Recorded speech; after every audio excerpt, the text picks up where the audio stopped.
Hey guys, this is Suraj here. Nice to see all of you again. I really hope that you all are doing good. I also equally hope that you don't mind the background behind me.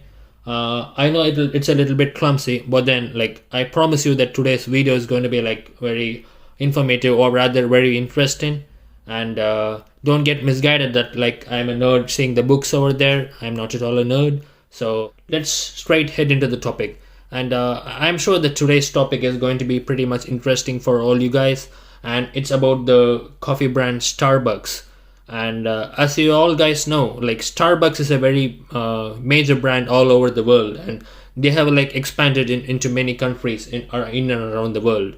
But then, in one country, they couldn't really expand the market, and they had their own shares of problems and issues, when they were initially trying to expand in there. So that country is nothing other than Australia. So the problem in Australia for Starbucks to expand initially was that the culture of Australian coffee, or rather the Australian coffee culture, was pretty much set. It is totally different from the American coffee culture.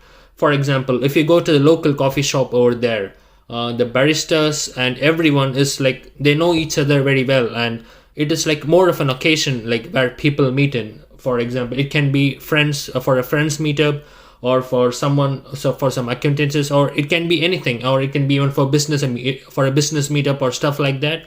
But then it was more of an organic culture.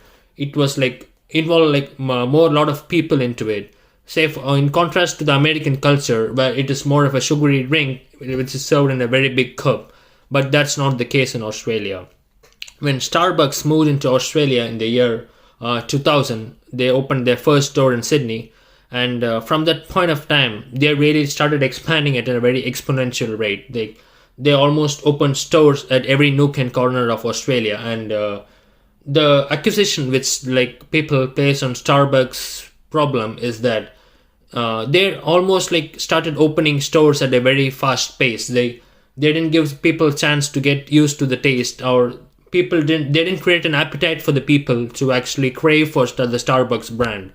So it was too much available for them everywhere, and if that happens, people are not going to accept your brand, and people then started again moving to their own brands, which they were or they started preferring their local baristas rather than going for Starbucks coffee. And even more, because the Starbucks coffee rates were much higher than the conventional local ones, so people obviously they didn't go for the Starbucks brand initially. Starbucks found this as an issue.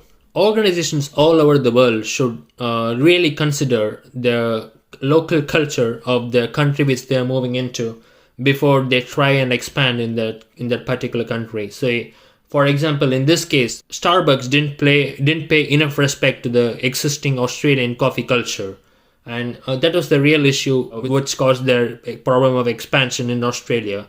So even though Starbucks has recovered to an extent now, the target customers of Starbucks in Australia has been students who have been moving into Australia, or rather the international students. So one example which other firms can follow is that of Maggi.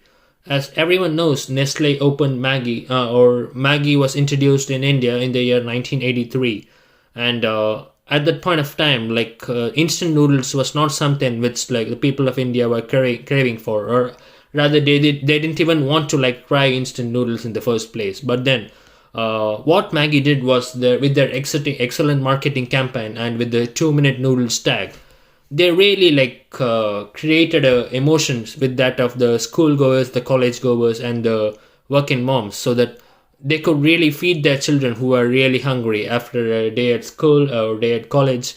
And it really gave a quick option for them to make something for the children to eat, or rather a 2-minute snack, compared to the conventional snack which consumed a lot of time for the preparation. So that was basically a strategy which Maggi followed. It was really a worthwhile strategy for them at that point of time, and firms all over the world can really embrace this kind of strategy to develop their own businesses. And it is high time that people consider the growth of their businesses in other countries as organic. It's not going to work in silos. It should be an organic growth for them to enjoy a sustained success. Of course, you will find success immediately if you like focus on your brand alone, but only if you consider the interactions of your brand with the local people, it is going to be an organic growth. So that's very important at this point. Yeah, that's it from my side. I hope you all enjoyed the video, and please let me know your comments in the comment section below.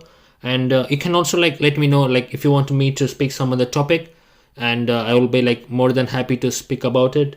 And yeah, lots of love from my side. And one of the ways which you guys can show your love to me is that by hitting the subscribe button at the bottom.